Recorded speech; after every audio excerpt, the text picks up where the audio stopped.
Good afternoon to one and all that have joined us today for this brainstorming session organized by Law College Dehradun under the aegis of Alternative Dispute Resolution Center.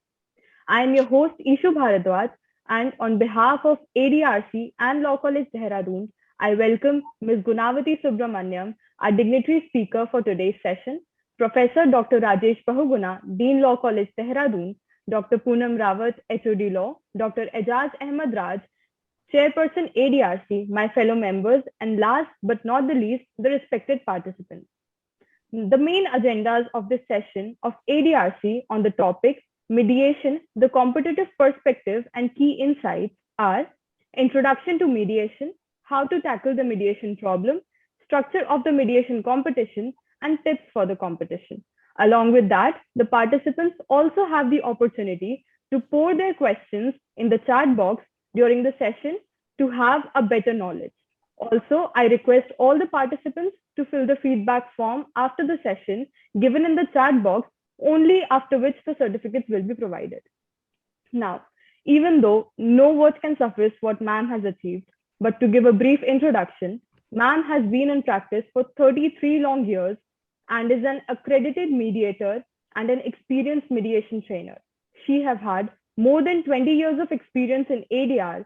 She has brought her energies to bear by promoting mediation as a premier technique for dispute resolution internationally and in Malaysia. She had conducted many courses, trainings, and mediation workshops for judges, judicial officers, lawyers, doctors, quantity surveyors, engineers, architects, accountants, the Olympic Council of Malaysia, and International Relations Department. She has trained more than 500 mediators on behalf of Malaysian Judiciary, Malaysian Mediation Center, and other organizations. She has spoken at numerous conferences. She has also drafted the Mediation Rules, Code of Conduct, Accreditation Guidelines, and the Draft Mediation Act for Malaysian Mediation Center and deliberated on the Draft Mediation Act with the Attorney General's Office. And she is an experienced lecturer, having taught ADR for Masters in Law at the Faculty of Law, University of Malaya since 1999 to date. With this being done, I would request our Dean Sir to inaugurate the session and welcome the dignitaries. Thank you. Thank you so much. Thank you, Ishu Bharadwaj.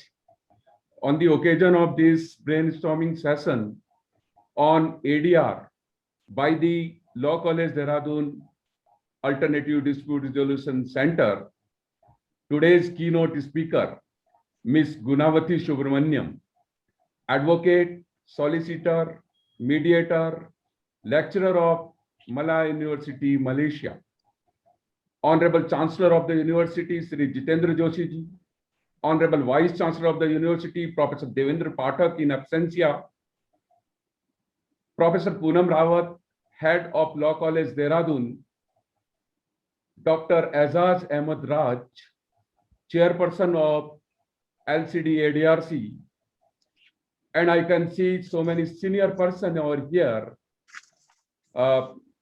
Ms. Suroshi Agrawal, Senior Advocate and Mediator, Mr. R. Santhanam Krishnan, Advocate, Supreme Court of India and former President of Commonwealth Lawyers Association.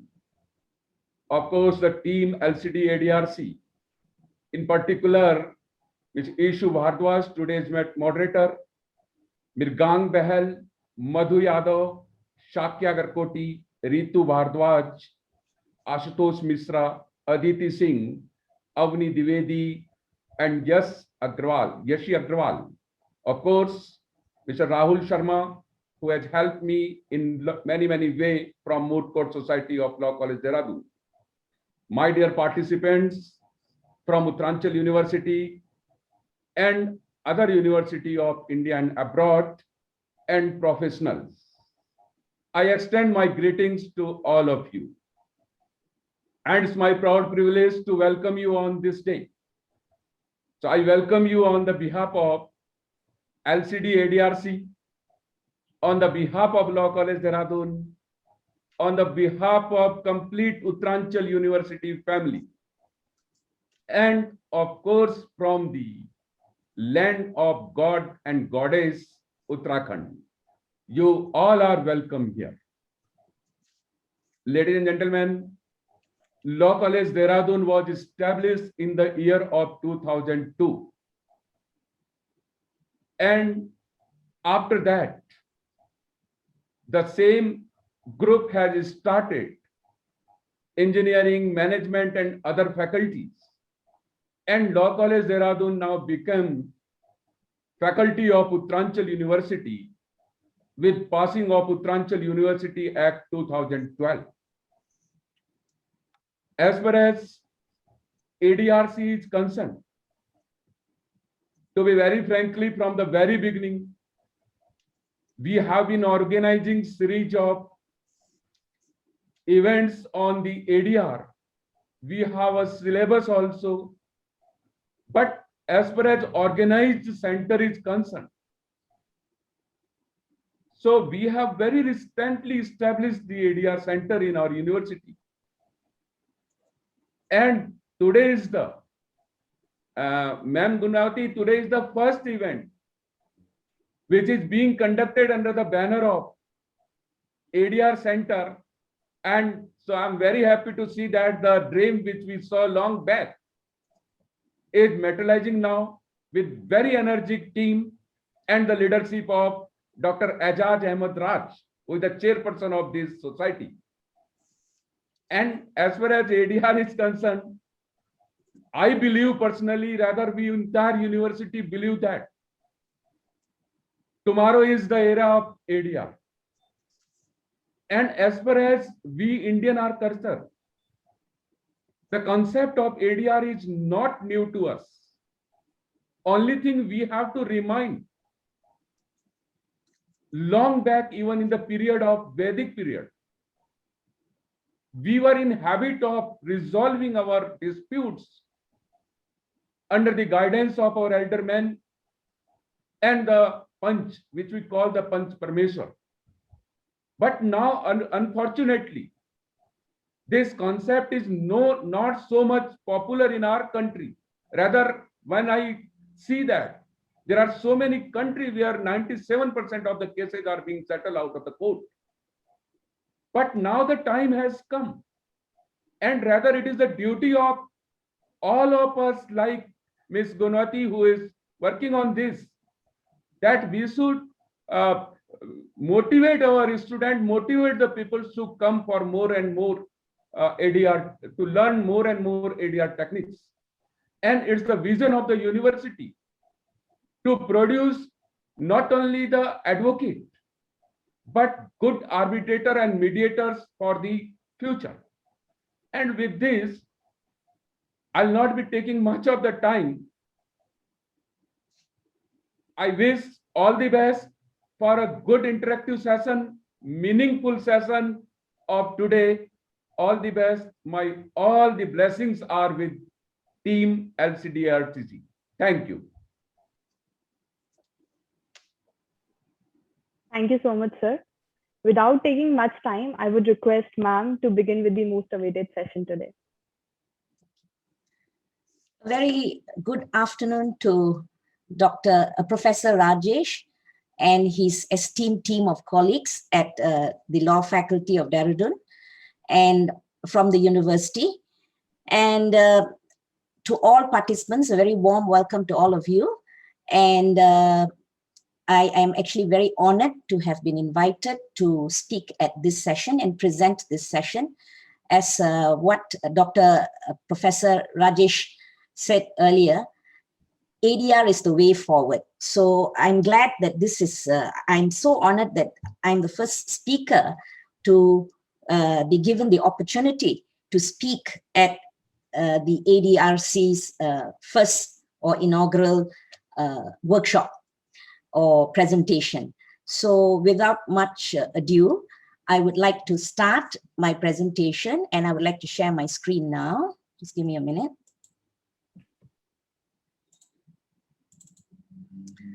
Right. When I started, when I was invited to give this presentation, I was informed that many of the participants here do not have an actual experience or practice with mediation. I do not know how advanced is ADR in your law college, and I do not know whether it is taught as a subject. So I am going to look at it. I was told to look at mediation from a competitive perspective.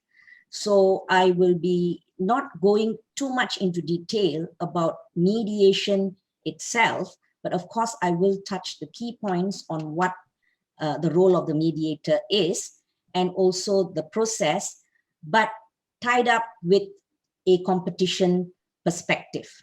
So let me just start by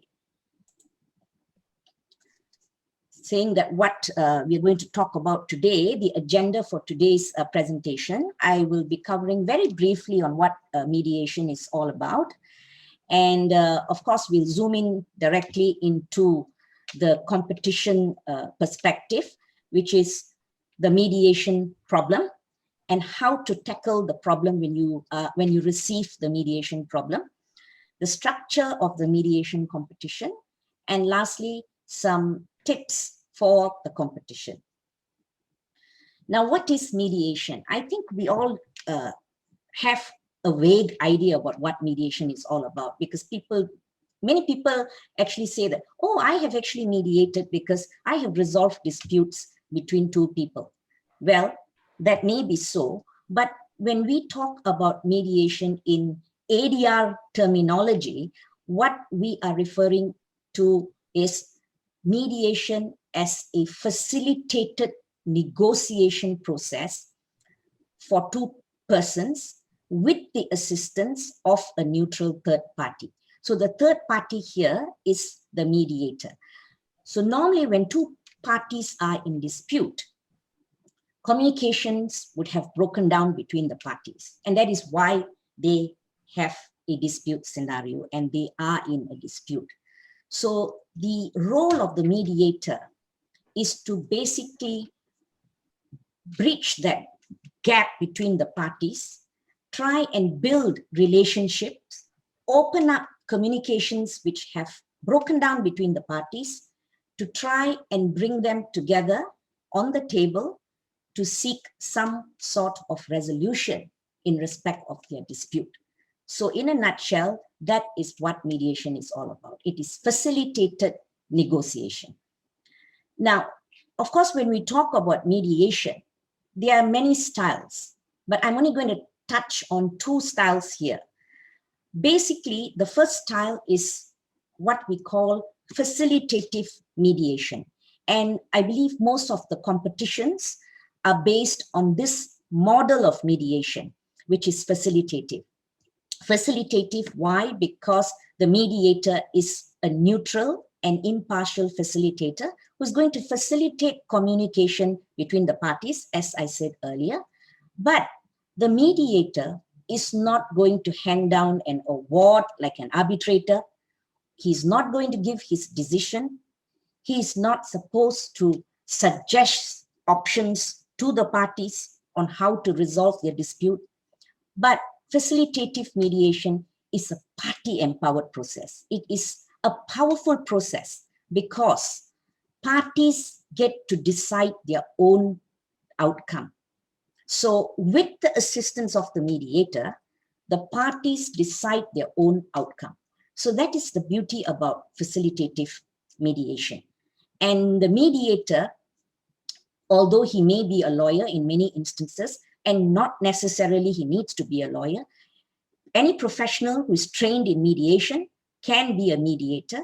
For example, in construction disputes in Malaysia, we have mediators who come from the engineering background or even like quantity surveyors. So you have people from different professional backgrounds. And sometimes you can also do co-mediation where one is a lawyer and the other party is maybe an engineer or someone from the construction industry, because construction disputes are very technical type of disputes.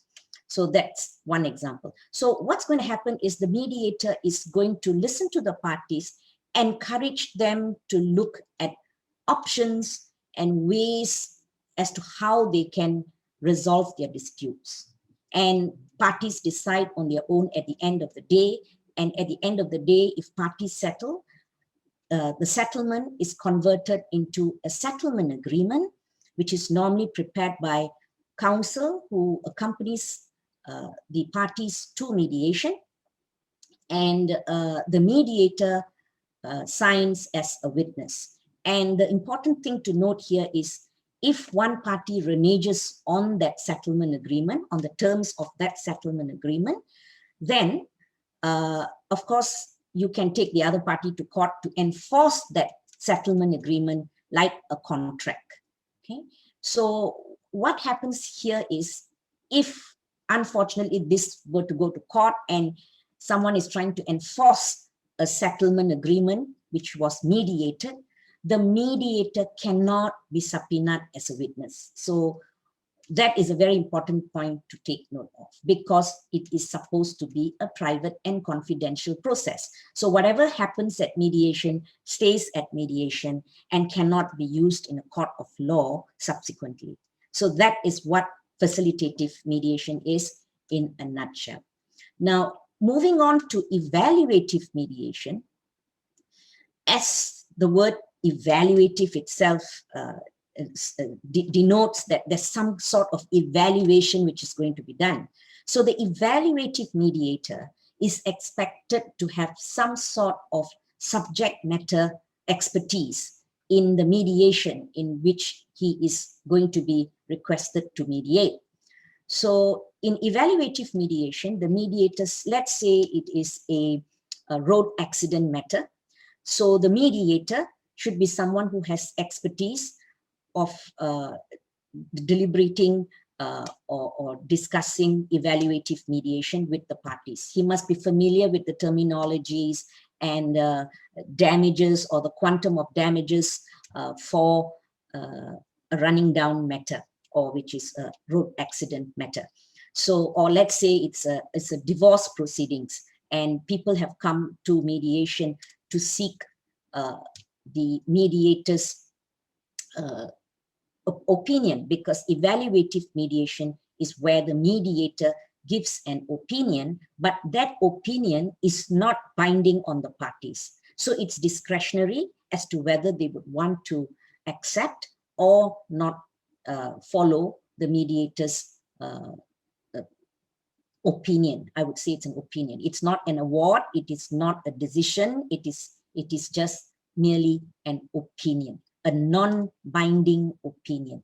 So evaluative mediation can actually be very useful for certain types of disputes.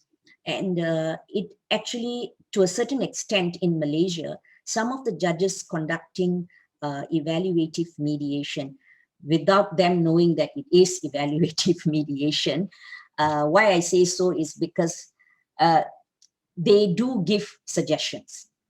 And sometimes when suggestions are made in the typical strict facilitative model, we are not supposed to give suggestions. But in the evaluative model, as I said, you can give suggestions and you do give an opinion at the end of the day.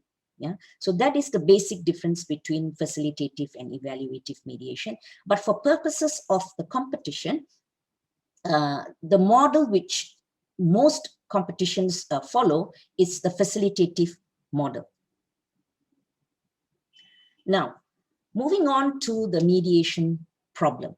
So let's start from the beginning. When parties sign up for a competition, and of course, they will look out for teammates.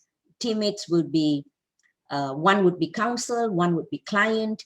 And I must say here that there are different types of mediation competitions. From my experience, I believe that the mediation competitions in India, generally, from the ones I've judged, are where the mediator is a student mediator. So you have two student mediators mediating, and on both sides, the requesting party and the opposing party, you have one client and one counsel on each side.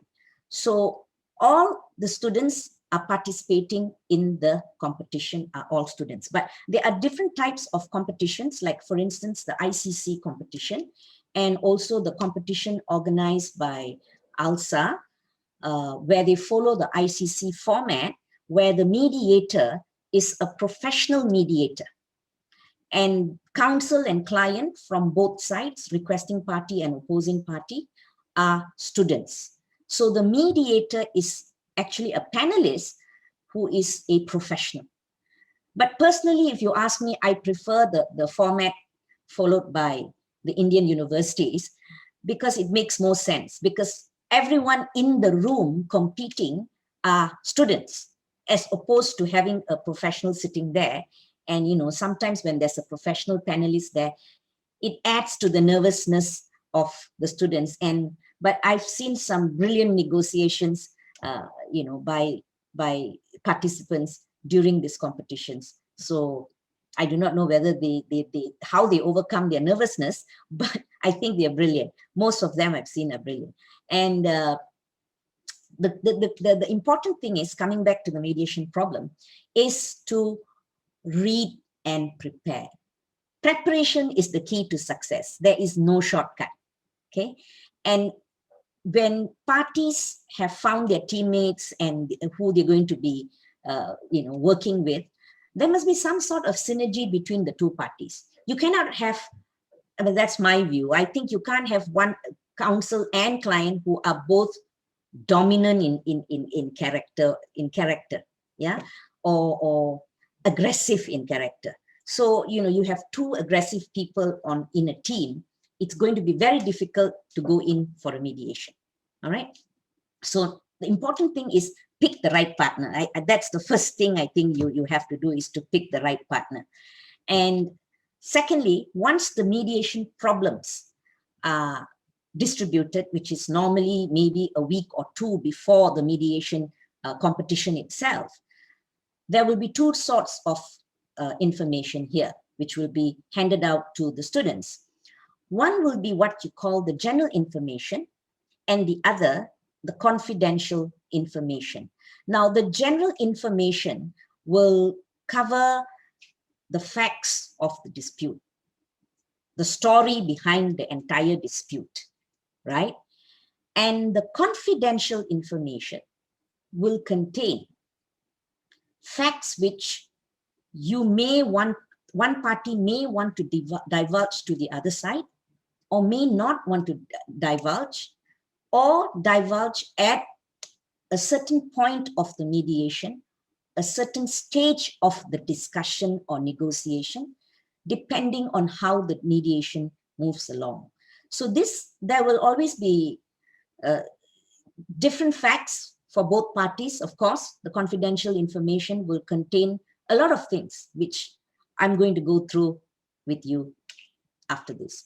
So the most important thing is read the general information and confidential information and digest it in this manner, which is how you tackle the mediation problem.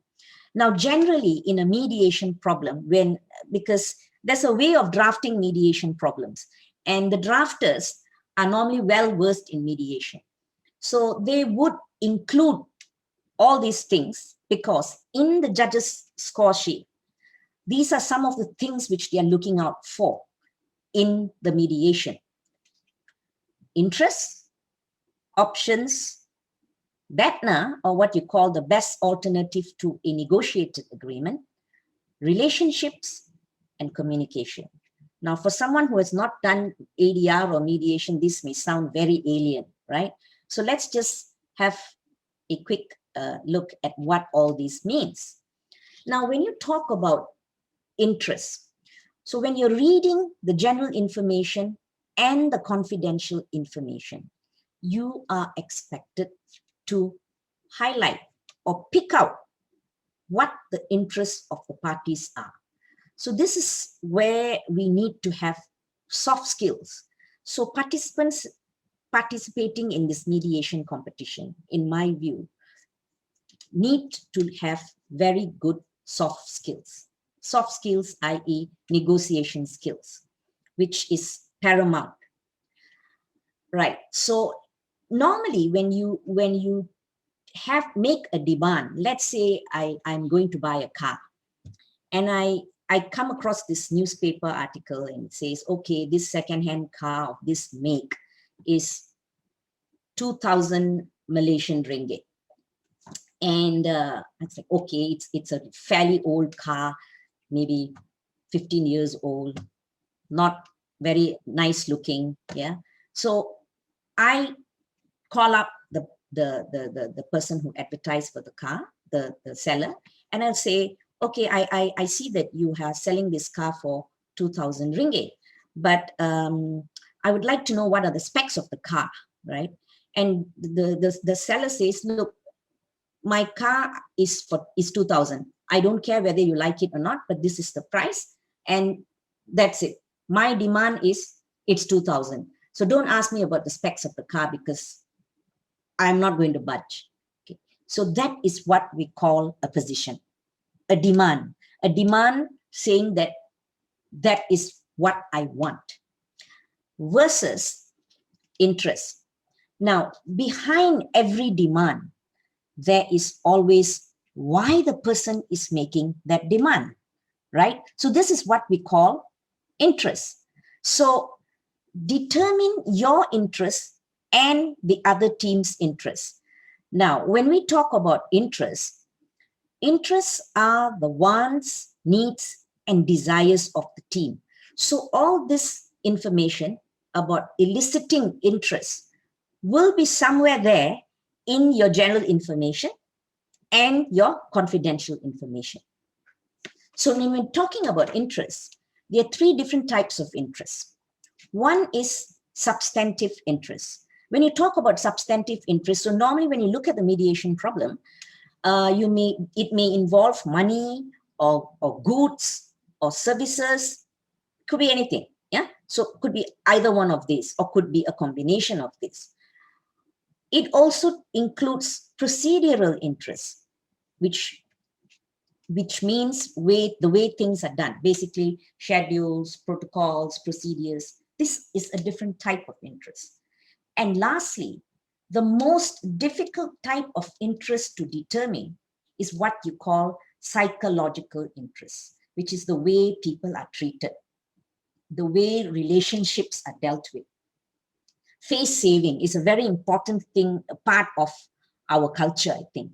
You know, people will not want to lose face because sometimes people will launch a lawsuit or litigate a matter just to save face. Yeah. So these kind of things are very difficult to elicit from the facts, right? But sometimes it's included there that you need to be able to elicit this. So bear in mind that there are different types of interest. So that is why interest is such an important thing to elicit from the facts. Now, let me just give you a very quick example of what interest is and why you must elicit interest. Now, of course, I'm sure some of you would have heard about Roger Fisher and William Ury in their best-selling book, Getting to Yes, on basic negotiation principles, or what we call principled negotiation. Now, all these concepts of position, interest, options, BATNA, relationship, communication, all this is basically from Fisher and Ury's principled negotiation principles, which is applied in mediation as well, right? Because basically when you talk about mediation, it is about negotiation. You're negotiating with the opposing party. Yeah. So let me go back to the story, right? Of course, in Fisher and Ury, they actually tell a parable highlighting the power of interest-based negotiations. Okay, so a mother hears her daughter and her son fighting in the kitchen over an orange because there's only one orange left in the fridge, and the two children are fighting over the orange. And the daughter yells, "I want the orange." The son also yells, "I want the orange." And they are at an impasse. So there's a deadlock. Who gets the orange? Now, the mother, hoping to resolve the conflict between the children, of course, any parent would say, I'm going to be equitable. I'm going to cut the orange into half and give each child half the orange, right? But if only the mother had asked the children, why did you want the orange? Why do you want the orange? The daughter would have said, Mom, I want the orange to actually bake a cake for you. So I only need the peel. I don't need the pulp. And the other child would have said, I need the pulp because I want to make juice because I think they are not feeling too well.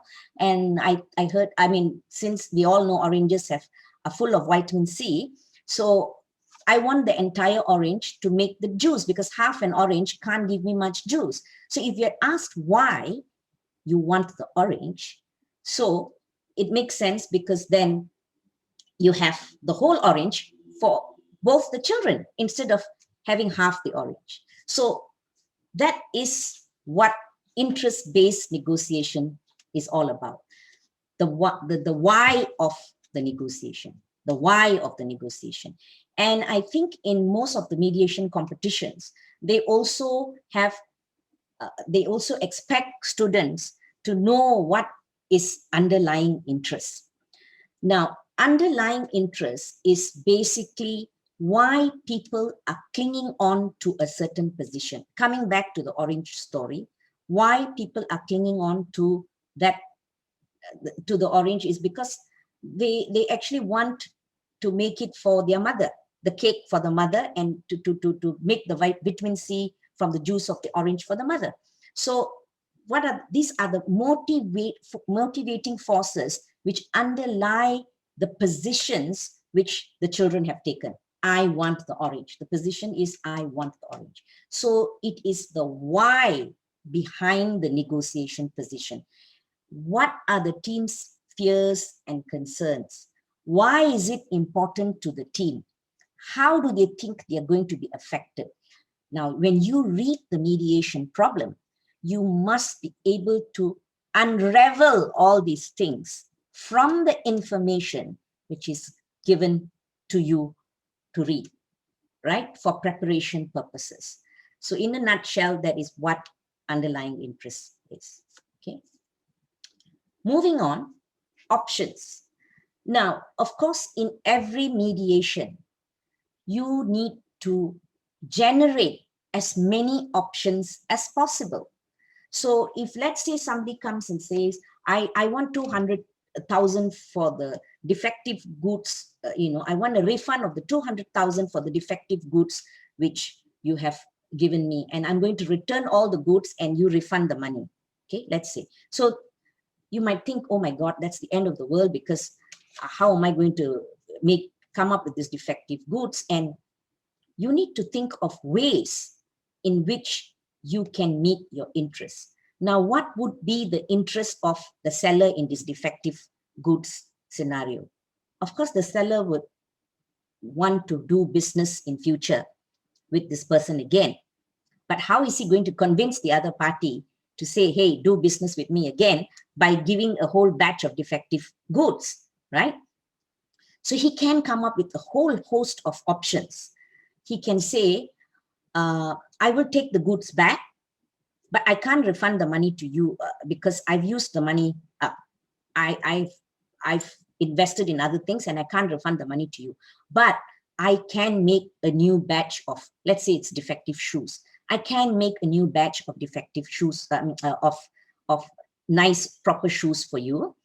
I will give you a discount for the shoes, and you can pay me by installments, or I will deduct it from what was paid earlier. So you have a whole host of options. So options are basically possible ways of resolving a dispute.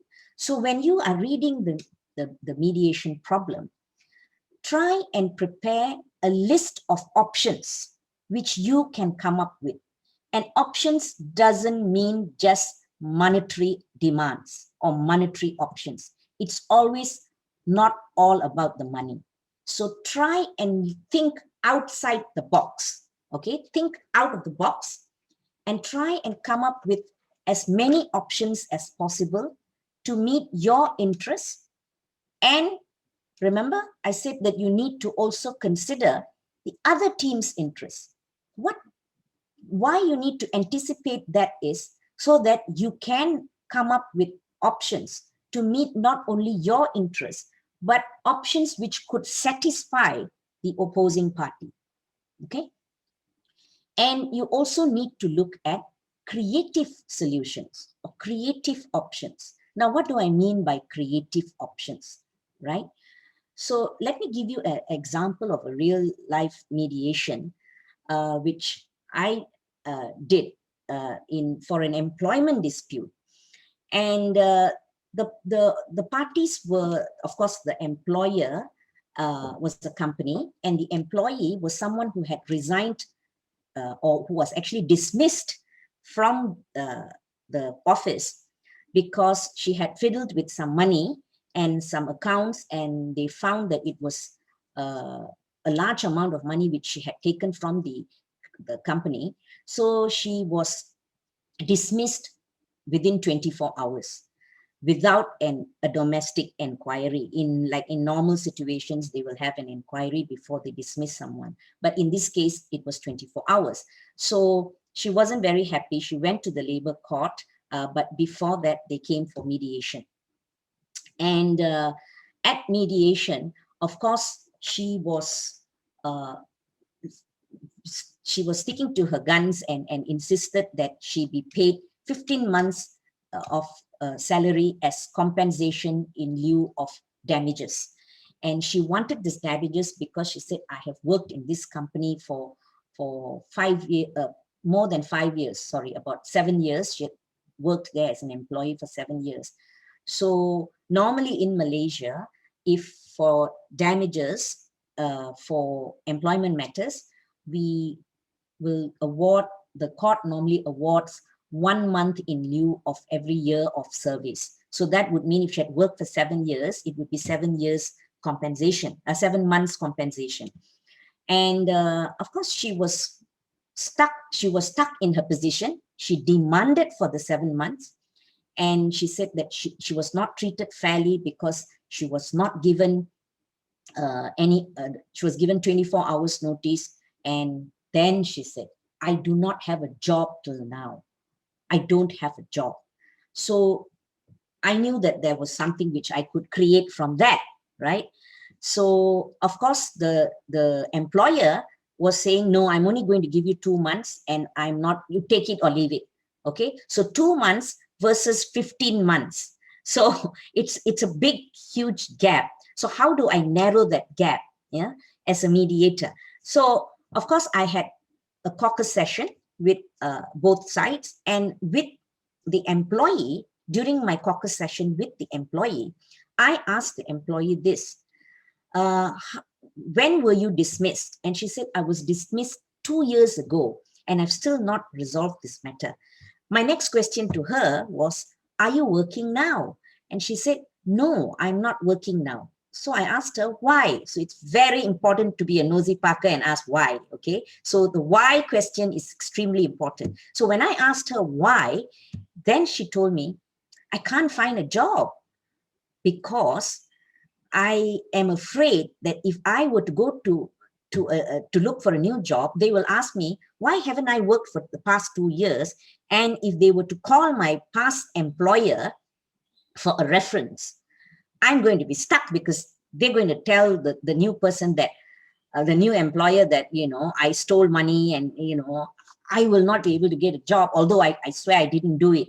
Yeah. So I said, oh, okay. So I had to think out of the box instead of just the money. So I said, why do you keep demanding for 15 months? How did you arrive at this 15 months? And then she was going on and on. So then she finally backed down and she came up to 5 months from 15 months. And then I told her, I said, like, what else are you expecting? Would you want maybe some other way in which you can get a job as soon as possible? She said, yes, I would like a job as soon as possible. So how do you think the employer can help you in getting this new job or applying for a new job? She said, actually, come to think of it, a letter of recommendation, or I want them to withdraw my dismissal and instead I will give a resignation letter to say that I have resigned from the job. So there's no blemish in her record. So it's a clean record for her. So even if she goes and applies for a new job, it is as though she was not dismissed, but she voluntarily resigned. And actually, that was the creative option which we managed to use to resolve the dispute. So at the end of the day, I resolved the dispute by getting the employer to pay 5,000 ringgit and to withdraw the dismissal. And instead, he said, we are not going to give a recommendation letter, but we can backdate a letter as though she resigned from the date of her dismissal. So that did the trick. So sometimes creative options are so important. So you need to think out of the box, how, by asking why, and of course, with good questioning skills of the mediator, you can resolve the disputes. So you need to combine your skills with resources to maximize joint gains. So maximize joint gains here in this scenario would be, she gets not a letter of recommendation, but she gets, she doesn't have a blemish on her record, and the employer can move on and not have this dispute hanging over their head. Okay, so this is what we call trying to get mutual gains. So when you look at a dispute, at the mediation problem, try and come up with as many options as possible and think out of the box. Okay, right. The next concept or terminology which you may find in all competitions are alternatives. Now, many people mistake alternatives and options and they use it interchangeably, but they are two different concepts. Okay, options are possible ways of resolving a dispute, whereas alternatives is basically your plan B. Just in case things don't work out, what are you going to do? What are your alternatives? In most cases, it would be, your alternative would be going to court. So if you do not settle at mediation, what are you going to do? So it is your best alternative to a negotiated agreement. So before you go into any mediation, or even in the mediation competition scenario, know your BATNA. What's next for you if you can't come to an agreement? What are you going to do? Are you prepared to go to litigate the matter? Or are you going to viral the dispute? Let's say it's something which you want the whole world to know. You'll say, you can threaten them and say that if you don't settle today, I'm going to viral this on social media. Okay, so that's your BATNA, your alternative if you do not settle. So knowing your BATNA is very useful before you walk into any negotiation. And importantly, not only knowing your BATNA, try and anticipate what could be the other party's BATNA.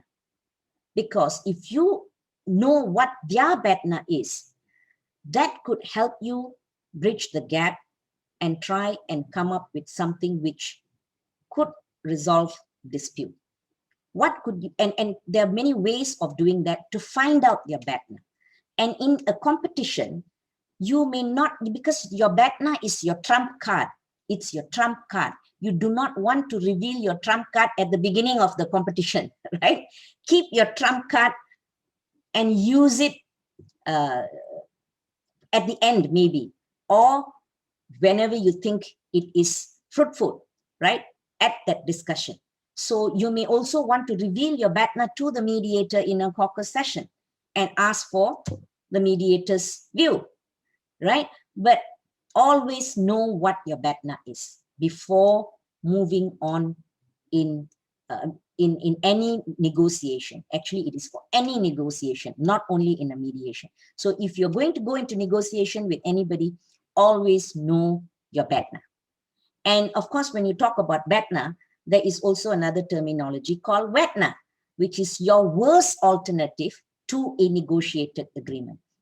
So please consider what will be the worst thing which can happen to you if you do not settle the matter. What if I don't settle and they make me a bankrupt? Or what if they wind my company down? Yeah. So I will not have anything after that. So if your worst case scenario is becoming a bankrupt and you want to avoid that, then you need to come up with as many options as possible. But you must go into the negotiating room or go into the competition with knowledge of your BATNA and knowledge of the other party's BATNA. Similarly, their options and their interests. Now, the next one is relationships. Now, in any relationship, it is normally relationship is bundled together with the substance, because negotiators are people, they are human beings, right? So of course there will be substance and the relationship, but the two can be separated. So separate the people from the problem. Attack the problem, but don't attack the person. So this is extremely important in a competition scenario, because you do not want to go and attack your opponent, right? You want to separate the people from the problem, the substance of the problem.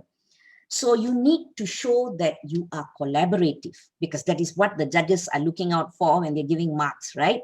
You need to show that you have a good working relationship with the other party and that you are interacting well with the other team. So you need to be forward looking and not keep attacking the person.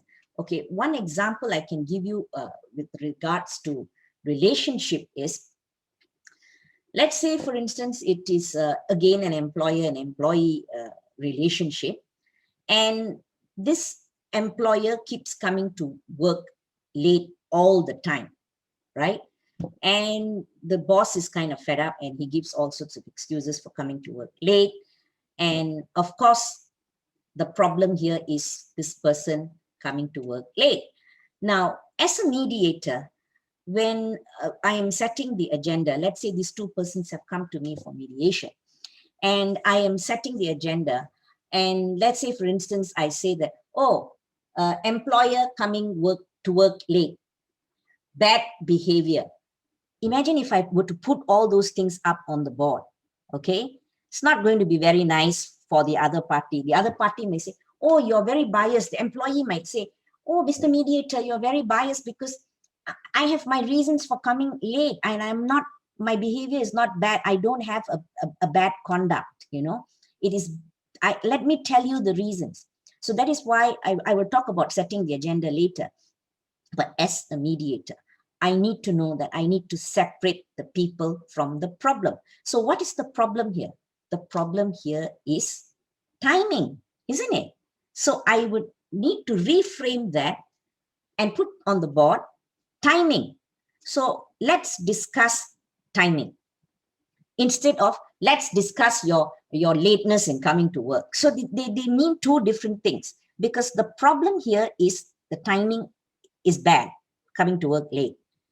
But I do not want to attack the person and say, hey, you're a bad employee because you come late. So two different things here, separating the people from the problem. So attack the problem, but don't attack the person. So two different things. Make sure that you do not do that during the competition. Yeah, remember this. So you can, during the competition, think of, and even when you're reading the problem, when you're trying to tackle the mediation problem, look at how you can build relationship with the other party. What are the things you can do? So for instance, if the other side is very upset with you and angry with you because you know you've done something wrong, right? Let's say it's a medical negligence dispute and the doctor has left a pair of scissors or a gauze in the person's stomach. And let's say they come for mediation. And during mediation, of course, as a doctor, if I were there, I mean, the first thing I would do is, I am really sorry for what has happened to you. I truly apologize for what. So things like this, being apologetic at the beginning can be a wonderful technique which you can use as well during mediation competitions as well, depending on the facts and the scenario. Yeah, so separating the people from the problem and ask questions to clarify. Yeah, so if you're not sure during the competition, you can of course ask questions and listen. Listening is an amazing tool for all mediators and negotiators. Okay, listen and do not butt in. Allow the other side to finish before you start. So think of what might cause the present misunderstanding. So when you're reading the confidential information and your general information, think what might be causing this dispute, and think of what might be causing feelings of disrespect or upset. Okay, so look out for all these things this could all be hidden, yeah, in the problem, but you need to read it carefully and read between the lines. Next is communication. Now, communication is extremely important because we are negotiating. So make sure there is clear two-way communication. And one of the best ways of communicating is by listening, right? Listening is one of the key tools in having good communication. So collaborate with the other team and express your emotions, because you're expected to be you can express emotions in mediation, like not in a court of law. You can't do that because nobody cares about your emotions, right? But in mediation, we care. So make sure you use neutral language as well when you are in negotiations during the competition, because it is, of course, marks will be given for all this, yeah, for using good language and being apologetic and being collaborative. These are things which the judges look out for. Right. Now, let's move on. So in a nutshell, how to tackle the mediation problem is the pre-mediation preparation. As I said earlier, preparation is the key to a successful negotiation. In any negotiation, not only in a competition scenario, but this is for general use. And for me, I'm very passionate about mediation and negotiation because I've seen how it works. And it is really useful to acquire these soft skills for all students, not necessarily only law students, but everyone. Yeah, because you can use it in your everyday life. And so firstly, let's just recap. Yeah, understand the general information and confidential information. Determine what you want to disclose at what stage. So at different stages, you may want to disclose more information, especially like your BATNA. Yeah, you may not, as I said, you may not want to reveal your BATNA at the beginning. Identify your interests, the team's interests and the other party's interests. Plan for, and you need to have a plan. You need to have a strategy on how you're going to advance your interests during the mediation, because you would want to do it in stages. And of course, balance your interests, okay? And adopt a collaborative problem-solving approach. And very importantly, prepare the draft opening statement. This goes for the mediator and also the parties, okay? Practice your mediation opening statement. Of course, you should not read it, right? Try and practice it and memorize it, because the opening statement is such a powerful tool, yeah, to set the stage for the mediation, because you're going to set the entire stage for the mediation. So you can include emotions during your opening statement. So you need to remember that. And of course, the team strategy. So prepare, prepare, prepare. So you cannot fall short of preparation. Okay, right. Let's move on now to the structure of the mediation competition. Now, for the mediation competition, of course, the team consists of the mediator, the client, and the counsel. Okay, so you will have two mediators from two different teams, yeah? Two different teams, and you have client and counsel for each, for the requesting party and the opposing party. Now, normally in any mediation competition, the mediator will start with the mediator's opening statement. So I will move on later to discuss what consists, what you should include in the mediator's opening statement. I have a few slides after this, but basically it would be the introductions and the mediation process. Now, because in a competition scenario, there will be two mediators who are competing against each other.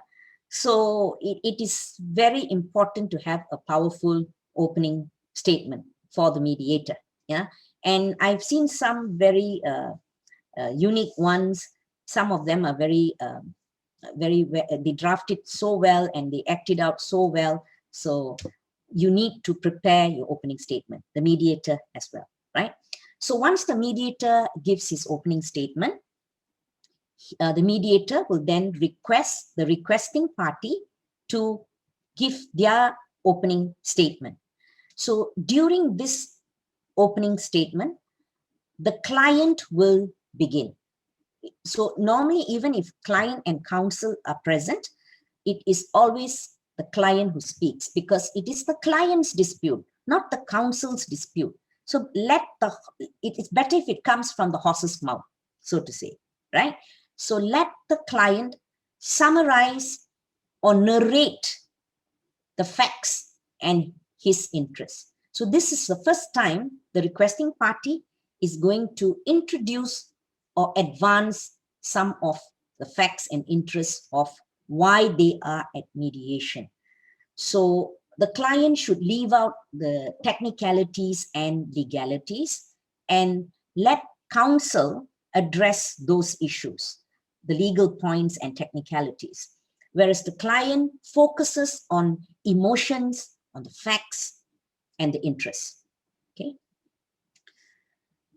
After that, the mediator will ask the responding party to advance their facts and interests, and their counsel to advance the legal points, right?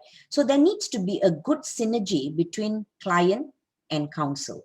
So you need to prepare beforehand who is going to say what. And you don't want to be seen to be overlapping. You don't want to be seen to be not in tandem or not in agreement with each other, because that's going to reflect very badly for your team, right? So you need to strategize and plan all this during the preparatory stage, right?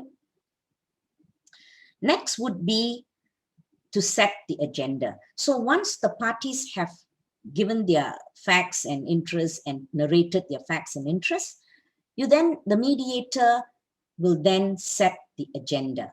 So parties at this stage, both sides, can engage and should engage with the mediator, because sometimes I've seen some score sheets where they give marks for engaging with the mediator. Yeah, so engage with the mediator, to help the mediator set the agenda. So you can identify the issues and tell the mediator, I would like to talk about the defective shoes, or I would like to talk about my claim, the refund of the 200,000 which I requested for. Okay. Also, the mediator needs to set the agenda in that way with the assistance of the parties. But of course, when the mediator is setting the agenda, it needs to be in neutral and mutual terms. So coming back to the defective shoes and the claim, the refund of the 200,000. So if I were a mediator, I will not use the words refund of 200,000 on the board, and I'm not going to say defective shoes on the board when I'm setting the agenda, because that's not neutral and mutual. Now, both parties would want to talk about the refund, right? So I can just use the word refund or use the money sign to say that there's some amount of money you need to talk about, but not necessarily 200,000. Okay, because out of that 200,000, I may have spent something to ship, some amount to ship the goods to you. I may have used it for something else, which I can deduct it. So try not to put figures down so that you get bogged down by those figures when you are mediating. So you can use like the money sign or the refund, yeah, things like that, and try to keep it neutral and mutual. And let's say it is the defective shoes which you're talking about, you can state the word shoes or return of shoes. don't use the word defective because it's toxic. Because every time they look at the board, they're going to say, oh my God, the shoes is defective. So you don't want that sort of a scenario, because you want to set the right tone, right, for the entire mediation. So after the agenda has been set, then parties will commence their negotiations actually, because earlier they're just narrating what they want. So they gather more information from each other and try to ascertain each other's interests. So gather as much information as possible. And you need to be collaborative when you're doing this, because you need to have good problem solving skills, which you need to use to negotiate with the other party. So you need to show that you're flexible. So if you're inflexible, then the negotiations cannot proceed very well. Okay, so you need to make some strategic decisions as well when you are at this stage of the competition. Of course, if you come up with some options, you can share those options with the other party, right? And try and marry the options which you're generating with your interests or with the other party's interests, because only if the options which are generated meet your interests and the other party's interests will you be heading towards some sort of resolution. But in a mediation competition, resolution is not the most important thing. So please don't try and rush into some sort of resolution, okay? Because that is not important. It is the process. What the judges are looking out for is whether you have good problem solving skills, right? The skills which we spoke about earlier. And thinking of creative solutions, how to think out of the box. And if you can come up with creative solutions, well and good. Now, there is also what you call a caucus session or a private session in these mediation competitions. But normally they don't allocate much time for caucus sessions. It's normally only 5 minutes, because the entire session could be about 90 minutes or 100 minutes. But the caucus session doesn't play a very big part of the competition, because normally I think they only allocate 5 minutes. But in real life mediation, the caucus session can be quite long, and it can be very important, and it plays a very important role in where the mediator gets to practice a lot of his skills to elicit options from the parties, right? To create doubts in the mind of the parties, etc. But for purposes of the competition, it is sort of limited. And I will go through with the participants what you can talk about with the mediator during a competition scenario.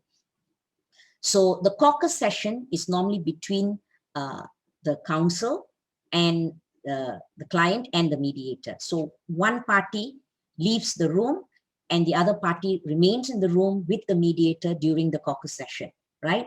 So normally it is a confidential process, and in real life, it is only when there's a deadlock. But sometimes I've seen in negotiation, I mean, these mediation competitions and negotiation competitions, sometimes there's no deadlock. So question is, when do I actually need to go into a caucus?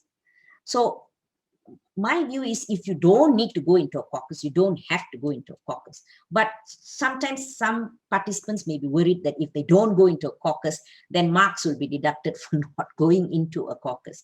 So you may want to strategically go for a caucus for the sake of going into caucus, for the sake of the competition. But in real life, I wouldn't go into a caucus session if I don't need to go into a caucus session, okay, in real life.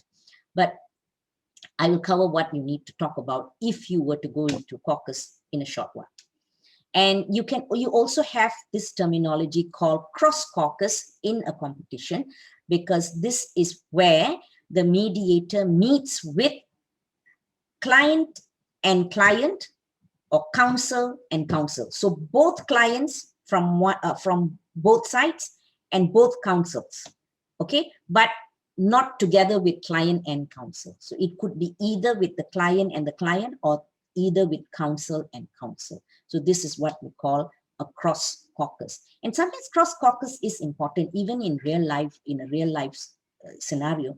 I recently did a mediation where I realized that the lawyers, the counsel, were not actually very effective in playing their role as counsel, because I saw that they were the stumbling block. Because sometimes counsels can be the stumbling blocks, not all the time, but if counsel is trained in mediation, is trained in negotiation, they can be very, very helpful in a mediation scenario. But if they are not, they can really be the stumbling block in any mediation. So it is sometimes important to have cross caucus situations to take. In Malaysia, just want to share with you, the mediation conducted by the courts is very odd, because I've trained all these mediators, court mediators, but somehow when they conduct mediation in the courts in Malaysia, what they do is they try not to have counsel and client at the same time. And I think that's really odd, and it's wrong actually, because what they do is they try and have the mediation session and with the clients, and they send the lawyers out. And the lawyers are waiting outside the room, wondering what's going on in the mediation room. And suddenly, there have been situations where the clients have decided to settle, and the lawyers actually get a shock of their lives, because like, how did they settle and how did they come up with this settlement without us giving the green light? So there have been a lot of queries about these kind of things which goes on, but that is the style which is used. I do not know how it's done in India.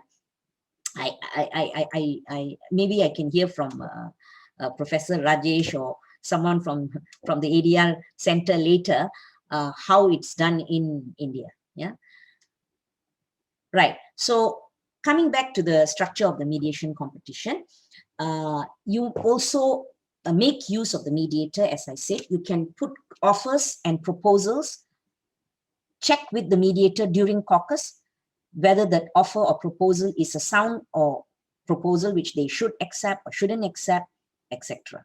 Then, of course, make a strategic decision whether you want to reveal your partner, when and if you want to reveal your partner.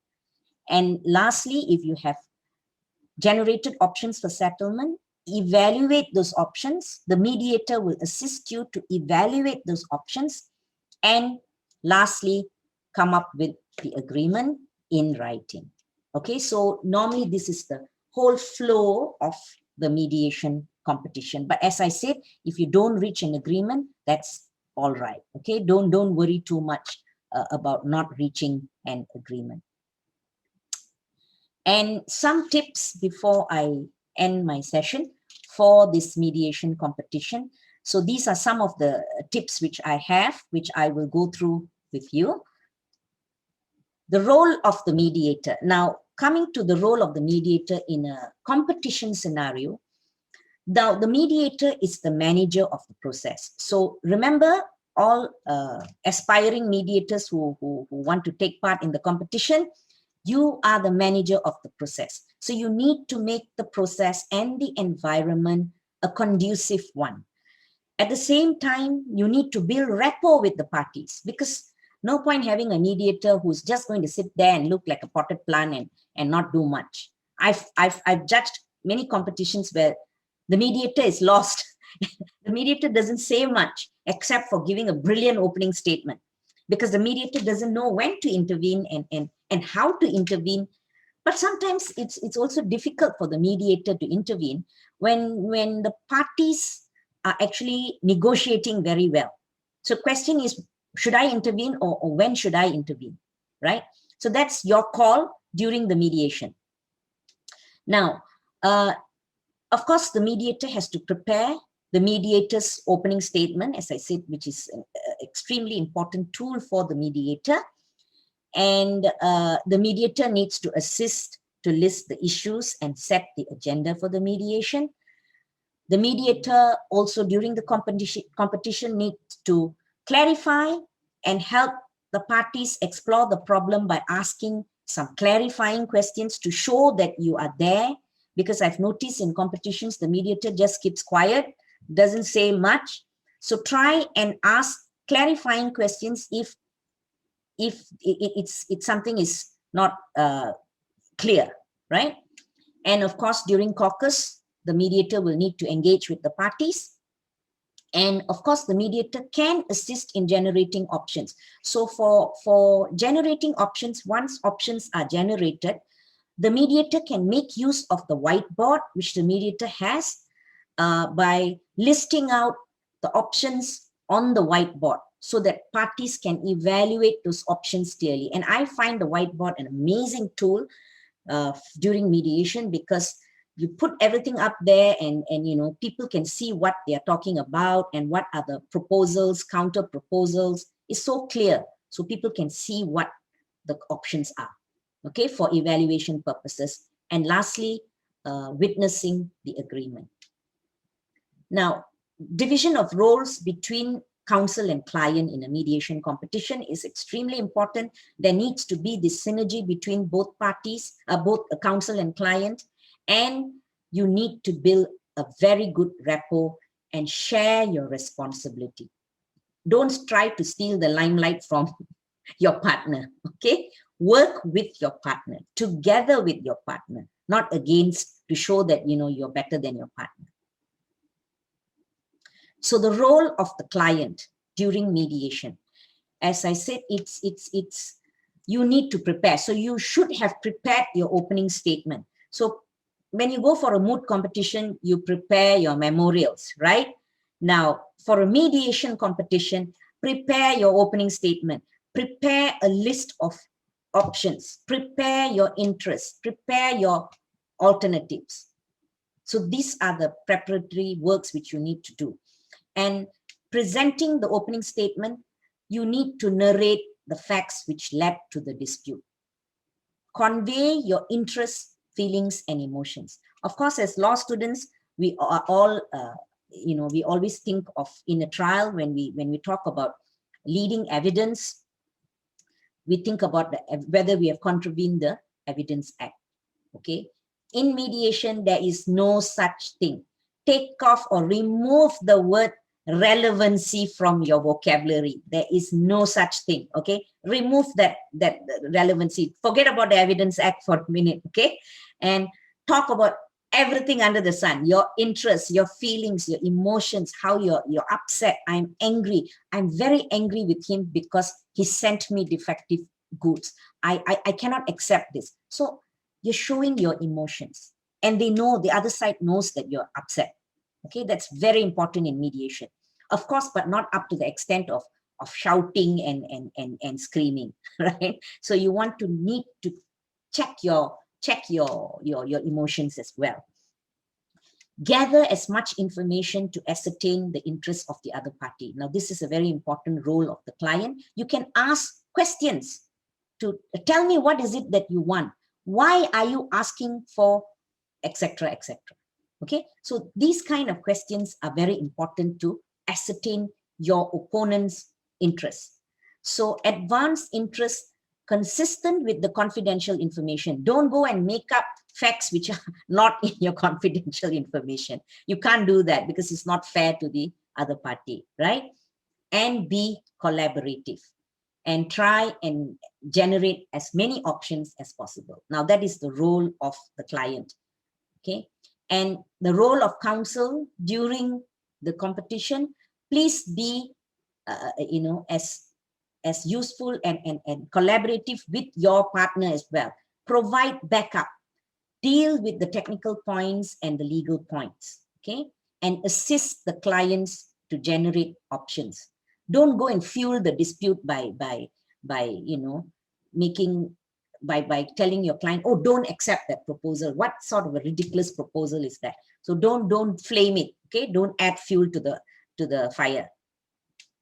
Aid your client to weigh the risk of accepting or rejecting the settlement, okay? And assist your client during caucus. Of course, at all times, be collaborative. That's extremely important. And for the mediator's opening statement, some of the tips which I can share with you is, of course, the mediator needs to give the introductions, the role of the mediator, that the mediator is a neutral and impartial facilitator. You need to talk about the features of mediation, that it's voluntary, it's flexible, it's confidential. Then you can outline the process of the mediation which you're going to conduct for the competition. Ground rules. Now, ground rules are very important because this is to put parties in their place if they go out of line. So basically, ground rules are that one party is to speak at a time, be courteous to one another, things like that. Yeah, so it's very important to set out these ground rules at the beginning of the session by the mediator. And always check with the parties whether they have authority to settle the dispute, because there's no point coming to mediation if they don't have the authority to settle. Okay, and try not to use legal jargon when you're giving your opening statement, because try and make it as realistic as possible, because you are dealing with lay people, and lay people don't use words like without prejudice, etc. Right? So try not to use legal jargon, and you make sure that you have to be confident when you're doing your presentation, and you need to develop your own style. Everyone has a style of their own. So try and come up with your own style and fit in all these things inside there. So prepare your opening statement, practice it, and I'm sure you will set the right tone for the mediation at the outset. Okay, because the mediator is the first person who's going to speak. Next would be the client's opening statement. So as I said earlier, the client needs to identify the feelings and emotions, try and use neutral and positive words. Okay, show your facts and your strengths, that your case is a strong case.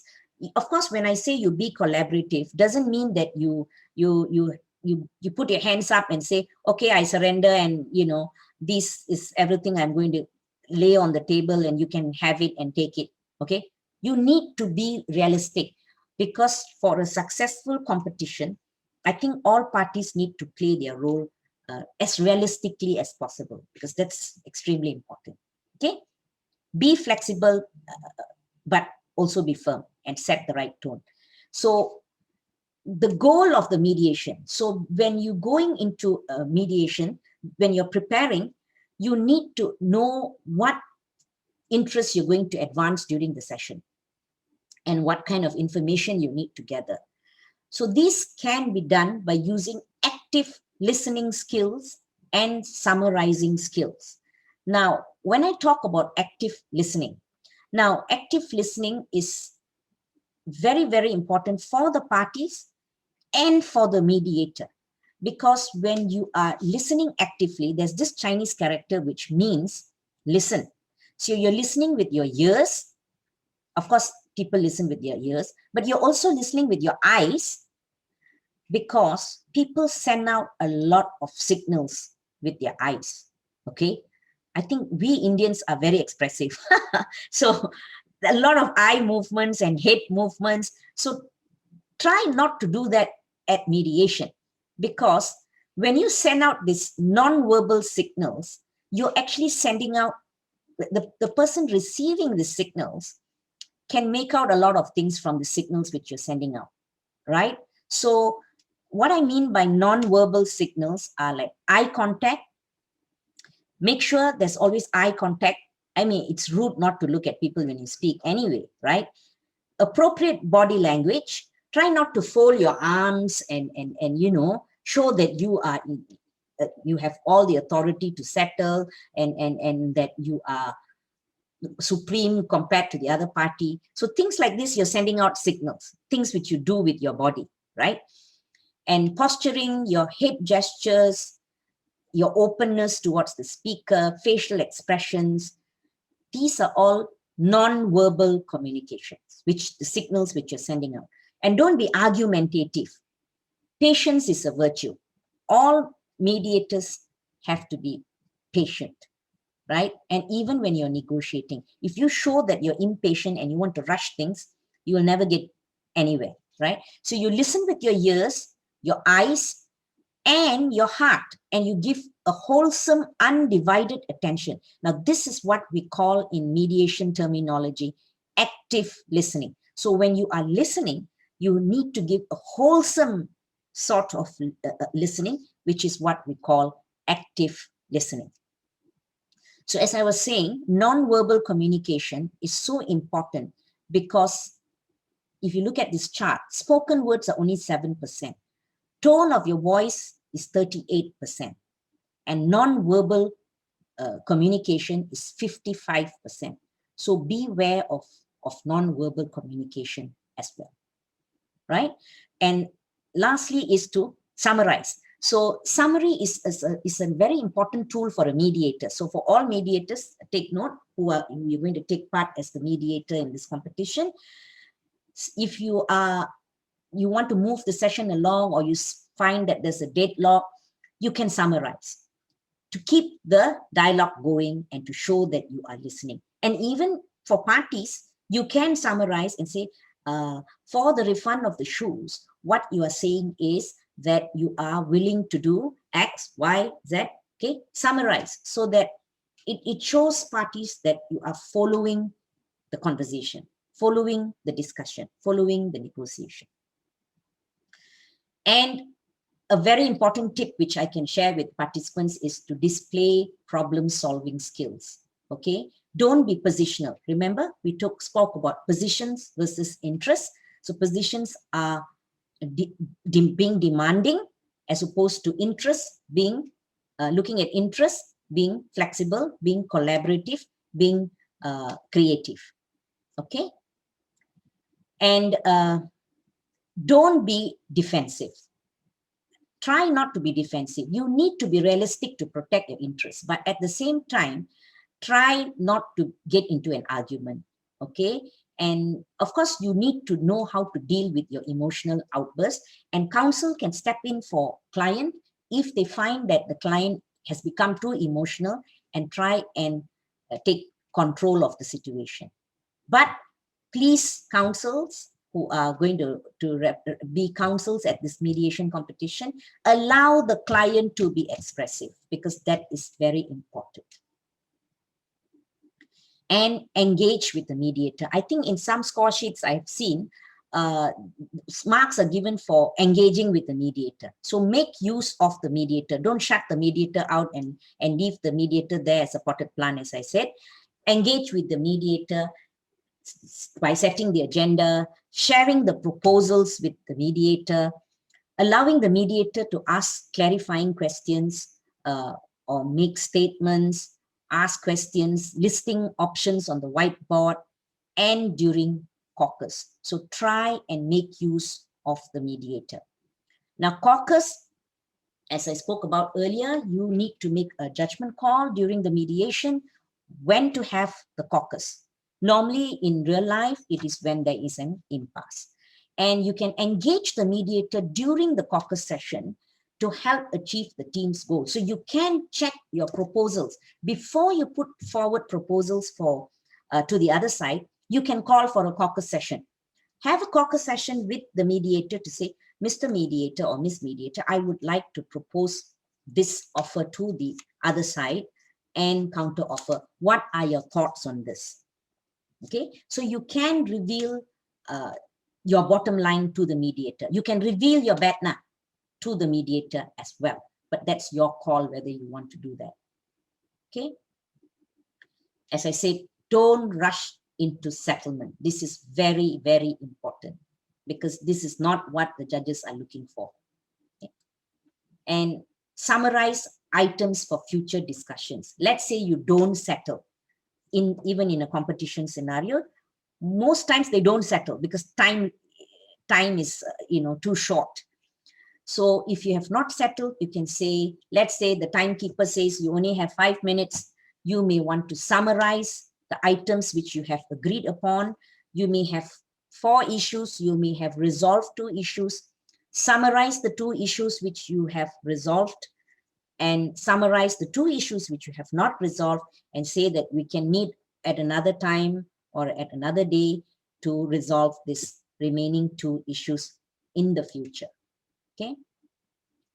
General tips, practice, practice, practice. You can't run away from practice. Yeah. So that's very important. You can also watch videos. There are loads of videos on YouTube. Yeah. And scrutinize the judges' score sheet for your respective competition, because for each competition it varies, right? As I said, there are different models of this competition. So look at what, but in essence, it's always the same, that the things which we spoke about earlier. Yeah. And read lots of materials. There are lots of materials out there which you can read, and on negotiation skills and mediation skills, and familiarize yourself with the process, terminologies, and common phrases, because they are these common phrases which we use in mediation. There's a technique, and we are so used to it as mediators. Like, for instance, if you want to affirm something, you would say, thank you for explaining that so clearly. You see, in court, we don't do that, right? And we say, thank you for listening so politely, while, etc. For checking or clarifying, you say, so what you are saying is, or I am wondering about this, etc., etc. Can I just ask what you meant by? So this is what I mean by familiarizing yourself with terminologies and common phrases. And things like focusing on the future. What are you looking for? Or what do you want to achieve today? How will you recognize it when it happens? What needs to happen for you to accept this proposal, etc., etc., etc. So these are some of the terminologies which you try and look up for. Okay, so you can find all this on YouTube. There's a lot of reading material, but of course, try and read Getting to Yes. I would recommend everybody to read it, because it's an excellent book to read, and all the terminologies which, as I said, this options and interest and BETNA and WETNA, it's all from this book. Okay, and even the orange story which I told you is from this book. Okay, so try and read Getting to Yes. It's a good read, even if you're not taking part in a competition, because it will help you with negotiations, right? So best of luck to all of you aspiring participants who wish to take part in competitions. I hope I have shared with you as much as possible in this limited time. And of course, if you have any questions, you can email me, if you need to, and for further clarification or any questions or anything else to do with mediation. And I wish you all the best in your competition, and also as students, as law students, all the best and I hope that your law school, if you do not have ADR as a subject, you will introduce ADR, especially at the undergraduate level, because I think it's extremely important to introduce ADR, especially if we want students to embrace ADR, and especially like what Professor Rajesh said, that ADR is the way forward in the future. So in order to do that, I think we need to educate the young ones, and the best place is to start at undergraduate level. So thank you very much to the Law College of Dehradun again for inviting me today to present this webinar, and hope to see you all sometime in the future. Thank you very much. Thank you so much, ma'am. This was indeed very insightful. Now we have a number of questions here in the chat box that participants have asked. So with all due respect, maybe start with the question answer all session. questions, but we'll take some questions. Yeah, a few questions. To what extent clients can use real life facts or quotes, etc., in between the main problem to make it more stronger? Right. Sorry, the question again? Can you put the question up so I can read it? Yeah. May I speak it again? Sure. Yeah. To what extent clients can use real life facts or quotes, etc., in between the main problem or the main session to make it more stronger? Right. As I said earlier, you can't, I'm sorry, you can't use real life facts because your facts are based on the information given to you in your general information and your confidential information. So you have to confine your mediation to the facts provided to you. Otherwise, it's not going to be fair to everyone at the competition, right? So that's the answer. You can't. The next question is, in every problem, there are always some gray areas. Are we as participants allowed to foresee or assume what could have happened? Okay, the gray areas are what we call, like in a question paper in a law exam, they're always red herrings, right? So these gray areas, which you so-called say are gray areas, are areas which you need to talk about and need to explore. So that is why preparation is important. So you need to anticipate what could be the other party's gray areas. And you can expand a bit, but not, of course, expand it and change the facts totally. But it is how you role play it effectively. So these gray areas are there for a reason. It is for you to bring out your ability in eliciting your other party's interests and options based on these gray areas. Okay? The last question will be, is it essential for the mediator to make the parties spill out the confidential information during the session? Is it the role of the mediator? Is it? Yeah. No, that is not the role of the mediator.